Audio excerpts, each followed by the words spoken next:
Hola, ¿qué tal chicos? Bienvenidos a otra clase de lenguaje y literatura para primeros de bachilleratos, ciencias A, B y técnico. Les saluda su maestra Maribel Sacoto y en esta mañana vamos a compartir nuevos conocimientos con respecto a la lengua española, sobre todo un tema que tiene que ver mucho con nuestra identidad cultural. En este momento vamos a ver la diglosia e identidad, pero antes vamos a ponernos en actitud de oración para entregarle a nuestro Padre Celestial nuestro trabajo diario.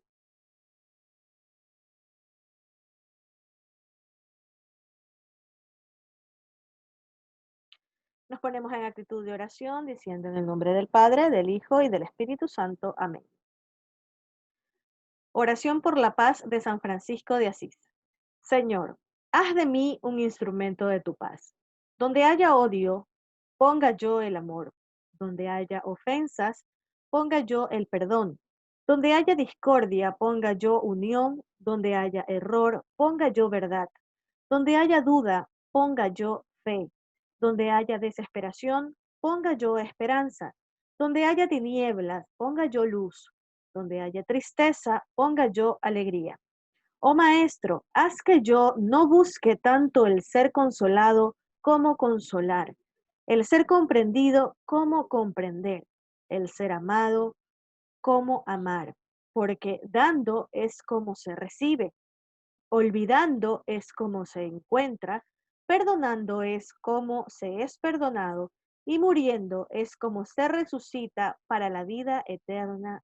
Amén. En esta hermosísima oración, San Francisco de Asís nos invita siempre a ponernos en el lugar de la otra persona, ¿verdad? Buscar siempre el bienestar del otro y a través del bienestar del otro también buscar nuestro bienestar. Gracias, Señor, por todas las bendiciones que nos das diariamente y ayúdanos a que en nuestro trabajo diario siempre pongamos tus intenciones para hacer siempre tu voluntad. En el nombre del Padre, del Hijo y del Espíritu Santo. Amén. Como les mencioné al iniciar la clase, vamos a hablar en este momento sobre la diglosia e identidad. Para esto, primero vamos a ver qué es el concepto de diglosia.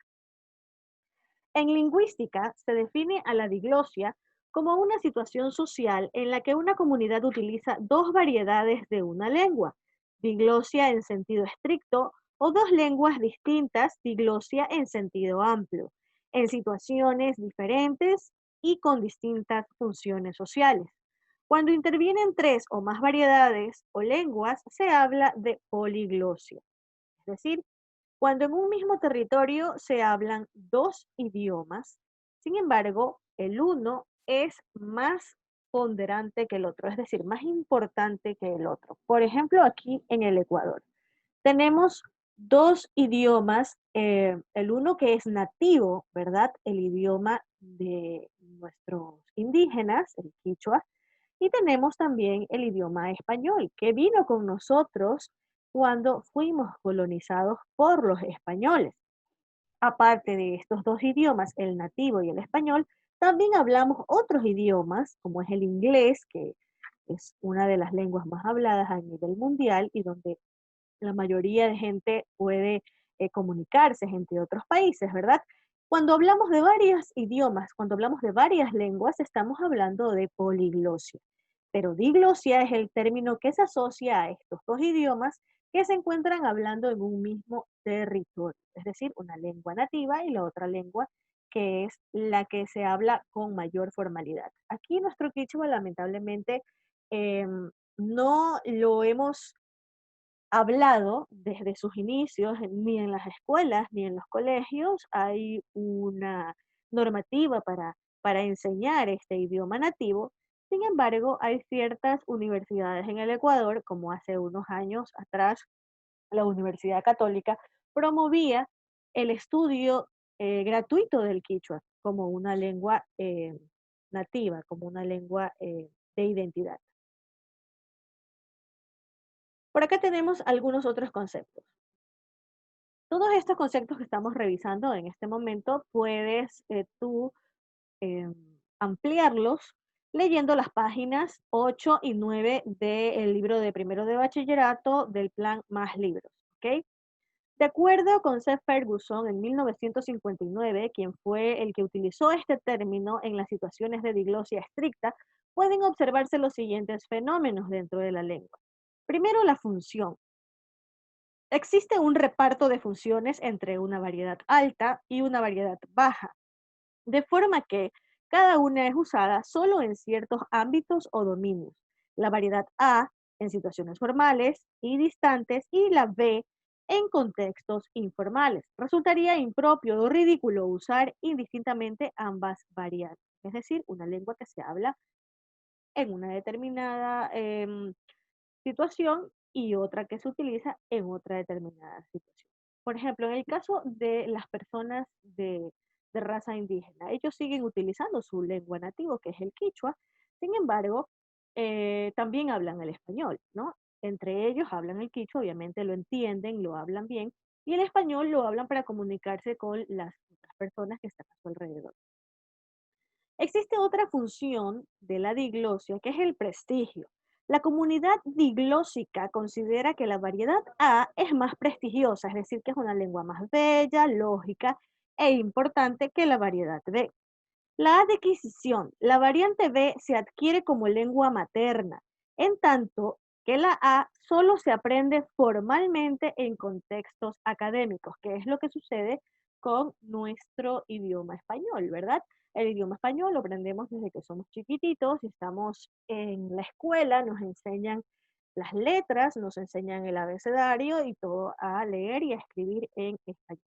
La lengua materna quedó relegada por esta lengua más estéticamente bella, por decirlo así, pero que es nuestra lengua eh, de origen colonizada. Pues no, nosotros somos el producto de una colonización, del mestizaje con los españoles y nuestra lengua viene de ellos.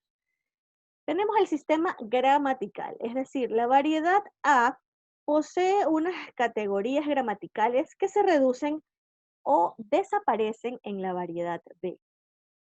Hablamos como variedad a la lengua dominante en un determinado territorio y la lengua, perdón, y categoría B en la lengua que no se habla mucho. También tenemos el vocabulario. La variedad A dispone de un léxico culto, técnico y especializado que la B no tiene. A su vez, esta cuenta con el vocabulario y las expresiones fraseológicas propias del ámbito familiar y popular. La estandarización. Tenemos la variedad A está estandarizada, es decir, todo el mundo la habla, ¿no? Gracias a la elaboración de las gramáticas, diccionarios, normativas ortográficas que permiten su conocimiento. Ese proceso de estandarización no existe para la variedad B. Herencia literaria. Existe un corpus literario en la variedad A inexistente, por el contrario, en la B. Es decir, a pesar de que hay poesía indígena, ¿verdad? Que proviene de la inspiración de la forma de vida de los indígenas, de su cultura, esta poesía está traducida al español. No es que es netamente eh, pertenece a esta lengua, ¿no? Por ejemplo, el Popol Vuh que vimos nosotros a inicios cuando estábamos estudiando la mitología, vemos que este libro era una herencia prácticamente de todas estas culturas que pertenecían al pueblo maya, guatemalteco, pero que fueron traducidas al español, ¿no? Entonces tenemos parte de esta cultura indígena, tenemos parte de las lenguas de los indios, pero ha sido traducida al español y el español nos deja una herencia literaria más fuerte, más dominante y por ende es la que se utiliza en la variedad A. La estabilidad. Las situaciones diglósicas pueden perdurar durante siglos, si bien la aparición de subvariedades mixtas entre A y B, así como la progresiva confusión de funciones sociales durante ese tiempo, pueden evolucionar hasta hacer desaparecer la diglosia. Es decir, que llega un momento en que no se habla las dos lenguas, sino que simplemente se habla una, ¿verdad? En tu libro de más libros de primero de bachillerato, tienes cuál es la situación de la diglosia precisamente en el Ecuador. Te invito a revisar estos conceptos de causas de la diglosia en el Ecuador. En el caso específico de nuestro país, la diglosia inicia con el proceso de la conquista española.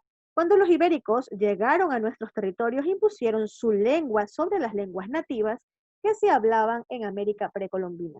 Estas se convirtieron de alguna manera en la lengua de los vencidos, es decir, de los colonizados, ¿no? Puedes continuar con la lectura en tu texto en la página 8 y 9 de Más Libros mientras revisas la clase grabada.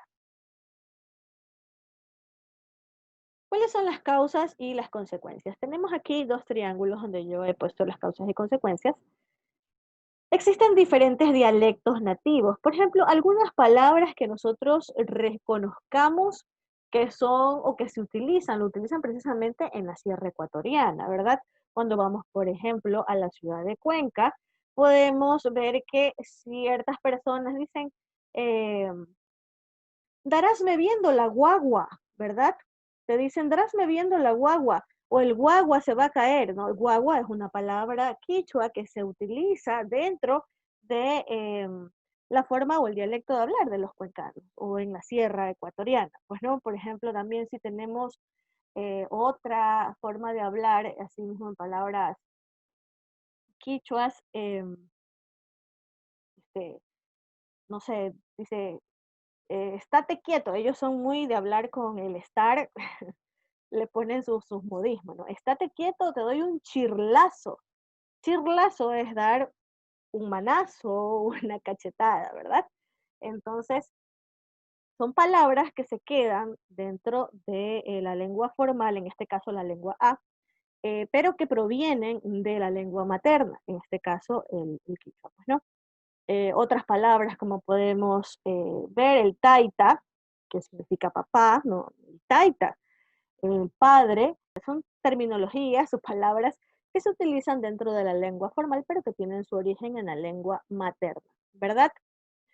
Entonces, diferentes dialectos, la mezcla de habitantes de otras latitudes, obligatoriedad de manejar ambas lenguas en la región específica. Obviamente, por ejemplo, quienes hacen más uso de las dos lenguas son obviamente los indígenas, quienes hablan la lengua materna y el lenguaje formal.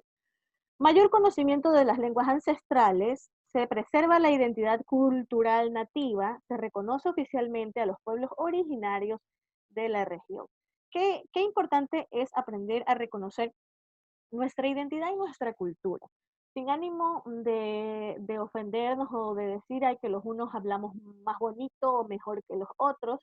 Siempre es bueno reconocer nuestra cultura, ¿no? Era muy interesante esto que planteaba la Universidad Católica hace unos años, de dar clases gratuitas de Quichua, para que también las personas, o los estudiantes, los chicos, más que nada los jóvenes, aprendan a valorar su cultura, ¿no? Que todos somos un Ecuador multicultural, pluricultural y multiétnico, ¿no? Varias etnias dentro de un mismo territorio y por ende tenemos ese legado cultural que viene de nuestros ancestros, ¿no? Entonces hay que saber apreciar lo nuestro, conocer, saber de dónde viene, de dónde venimos para poder tener así una raíz, una identidad propia, ¿no? El día sábado 22 de agosto estábamos celebrando precisamente el Día Internacional del Folclore y este pues es una fiesta a nivel mundial de toda esa América Latina que fue conquistada hace muchísimos años atrás y pues que todavía preserva sus raíces, ¿no? Y qué lindo que es ver a gente de otros países, franceses, alemanes, rusos, bueno, infinidad de personas alrededor del mundo, cómo valoran nuestra cultura, cómo valoran nuestras raíces indígenas y nosotros que somos ecuatorianos, muchas veces decimos, ay no, pero ¿qué es eso? O ay no, esa música que es solo de viejitos. Y realmente no es así, ¿no? Hay que saber apreciar lo nuestro. Continuamos. Aquí les he puesto yo un cuadro similar al que ustedes tienen en su libro, en el que se evidencia la mayor cantidad de personas que hablan un determinado idioma. Por ejemplo, el idioma más hablado a nivel mundial por su número de hablantes, tenemos aquí que es el chino mandarín con 900 millones de hablantes, ¿no? Tenemos 900 millones de hablantes. China, Malasia, Singapur y Taiwán. El hindi, que es de la India, que ya tiene 399 millones, más de 399 millones. Y en tercer lugar viene el español. Para que ustedes vean, el español es uno de los idiomas más hablados en el mundo para estar en tercer lugar, ¿no? 343 millones. El inglés, 343 millones también, 312. Bueno, y varían un poquito las cifras de acuerdo a lo que han investigado y han colocado en este libro. Estoy tomando la fuente del libro que ustedes tienen en sus manos para poder hablarles sobre esta clase, ¿no? Y bueno, yo he dejado ahí los puntos 6, 7 y 8, no he puesto hasta el árabe, que son 234 millones de personas que hablan este idioma. Y he dejado el 7, 8, el 6, 7 y 8 porque ustedes lo tienen en su libro y bueno, con los chicos en la clase presencial en JAM hicimos el ejercicio de poner el número de hablantes, ¿no? Un poco para que ustedes conozcan, para que ustedes sepan la importancia de cada idioma a nivel del mundo y por qué es importante aprender a hablarlo correctamente, ¿no? Ahora te invito a ver un video acerca de aquellas diferencias entre el español de España y el español de América. Nuestro idioma es rico, por tanto en gramática como en vocabulario, es una lengua muy exquisita que hay que saberla cultivar y hay que saber hablar. No, aquí te voy a presentar cómo dependiendo de cada país varía la forma de hablar de ciertas palabras o ciertos significados que tienen unas palabras en ciertos lugares y en otras. Vamos a observar con atención. You know what happens after colonization? A linguistic hot mess. And that's a good thing. So let's get complicated.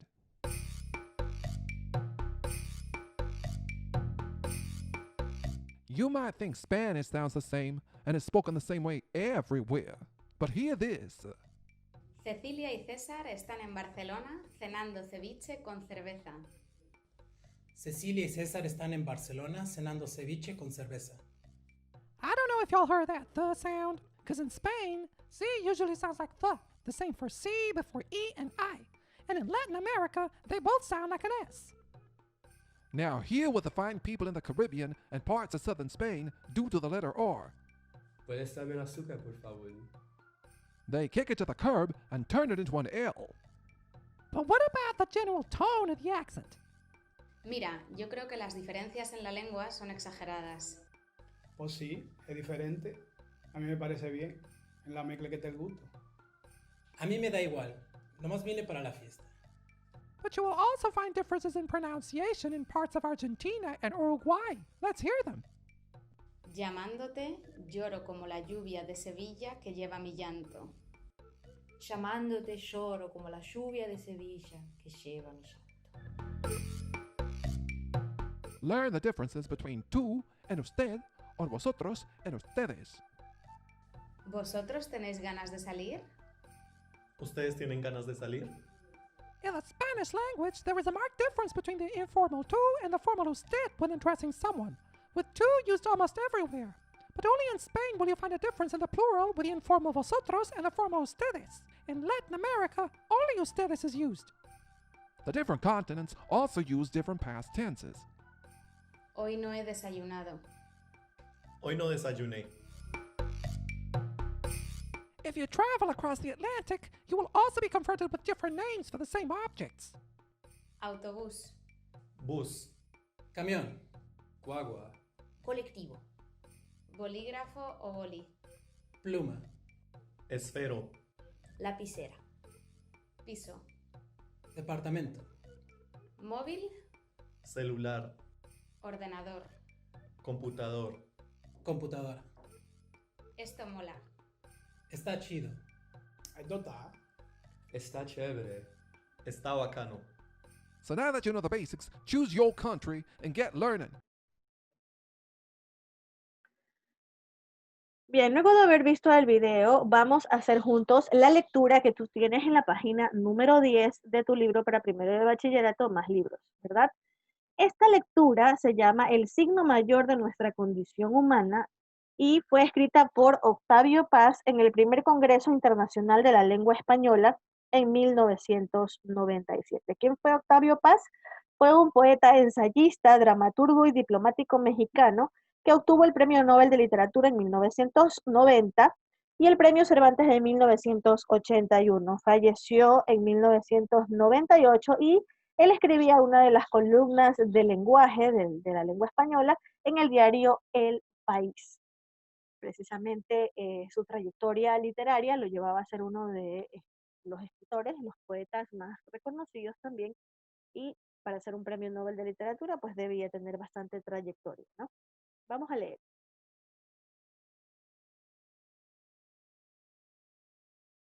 Cada palabra al mismo tiempo dice y calla algo. Saberlo es lo que distingue al poeta de los filólogos y los gramáticos, de los oradores y los que practican las artes sutiles de la conversación. A diferencia de esos maestros del lenguaje, al poeta lo conocemos tanto por sus palabras como por sus silencios. Desde el principio, el poeta sabe oscuramente que el silencio es inseparable de la palabra. En su tumba y su matriz, la tierra que lo entierra y la tierra donde germina. Los hombres somos hijos de la palabra. Ella es nuestra creación. También es nuestra creadora. Sin ella no seríamos hombres. A su vez, la palabra es hija del silencio. Nace de sus profundidades, aparece por un instante y regresa a sus abismos. El español del siglo XX, el que se habla y se escribe en Hispanoamérica y en España, es muchos españoles, cada uno distinto y único, con su genio propio. Cada uno de nosotros, los que hablamos español, es una hoja de ese árbol. Pero realmente hablamos nuestra lengua. Más exacto sería decir que ella habla a través de nosotros. La lengua es más vasta que la literatura. Es su origen, su manantial y su condición misma de existencia. Sin la lengua no habría literatura. El castellano contiene a todas las obras que se han escrito en nuestro idioma, desde las canciones de gesta y los romances a las novelas y poemas contemporáneos. La lengua es de todos y es de nadie, y las normas que la rigen. Sí, nuestra lengua, como todo, posee un conjunto de reglas, pero esas reglas son flexibles y están sujetas a los usos. El idioma que hablan los argentinos no es menos legítimo que el que hablan los españoles, los peruanos, los venezolanos, los ecuatorianos también, los peruanos o los cubanos. Aunque todas esas hablas tienen características propias, como ya lo evidenciamos en el video. Sus singularidades y sus modismos se resuelven al fin en unidad. El idioma vive en perpetuo cambio y movimiento. Esos cambios aseguran su continuidad y ese movimiento su permanencia. Gracias a sus variaciones, el español sigue siendo una lengua universal, capaz de albergar muchas singularidades y el genio de muchos pueblos. El lenguaje está abierto al universo y es uno de sus productos prodigiosos, pero igualmente por sí mismo es un universo. Si queremos pensar o vislumbrar siquiera el universo, tenemos que hacerlo a través del lenguaje. En nuestro caso, a través del español. La palabra es nuestra morada. En ella nacimos y en ella moriremos. Ella nos reúne y nos da conciencia de lo que somos y de nuestra historia. Descubrimos así una verdad simple y doble. Primero, somos una comunidad de pueblos que hablan la misma lengua y segundo, hablarla es una manera, entre otras, de ser hombre. La lengua es un signo, el signo mayor de nuestra condición humana. Fíjense ustedes qué interesante lectura que nos deja Octavio Paz en este primer Congreso de Lengua Española que hubo en 1997. Y una de las frases más bonitas y recordadas es precisamente que los hombres somos hijos de la palabra, ¿verdad? Y que la palabra nace del silencio. Es decir, cuando nosotros aprendemos a hablar, aprendemos a vocalizar bien, a leer de una manera adecuada, porque cuando estamos en la escuela, ¿verdad? profesora siempre nos corrige cuando vamos leyendo de carretilla y vamos así sin darle interpretación a la lectura, sin darle la entonación correcta a las palabras. Eh, no vamos haciendo vida a la palabra, no la vamos viviendo. Tenemos que ir interpretando cada silencio. Nace del silencio, porque nosotros no podemos aprender a interpretar algo cuando no le damos las pausas correctas, cuando no utilizamos correctamente las comas, los dos puntos, el punto aparte, cuando no hacemos de cada párrafo una idea, cuando no estructuramos bien los párrafos, no estamos haciendo un correcto uso del lenguaje, ¿no? Entonces, fíjense ustedes qué importante el mensaje que nos deja Octavio Paz. Te invito a que interpretes qué quiere decir el autor de la lectura, la lengua, el signo de la condición humana, cuando afirma los hombres somos hijos de la palabra. Te lo he dicho un poco en mi interpretación, pero ¿qué crees tú que es esto al respecto? Plantéate la pregunta y trata de contestar. Los hombres somos hijos de la palabra. ¿Qué quiere decirnos esto? Y en la próxima clase, cuando nos veamos en vivo, voy a preguntarte al respecto. Y vamos a conversar porque es muy importante ir aprendiendo de cada clase que tenemos algo nuevo. Cada semana vamos aprendiendo algo nuevo, algo que nos va a servir para la vida cotidiana. ¿Ok? Hemos revisado entonces así el concepto de diglosia. Te invito a leer las páginas de tu libro y nos estaríamos viendo la próxima clase. No te olvides de revisar el Idukai, que todas tus tareas estén subidas. También revisemos el Classroom, porque ahí tenemos también material del segundo parcial que estamos todavía revisando. Dale tiempo, unas 2 horas o 1 hora diaria, a la lectura de la Odisea y a subrayar las cosas más importantes de esta obra literaria que será evaluada al finalizar el segundo trimestre. Y no te olvides de siempre tener a la mano tu libro de lengua y literatura para los temas que estamos viendo. Con esto yo me despido. Ha sido un gusto haberlos tenido una clase más conmigo. Espero que se encuentren muy, muy bien y nos estamos viendo muy pronto. Chao.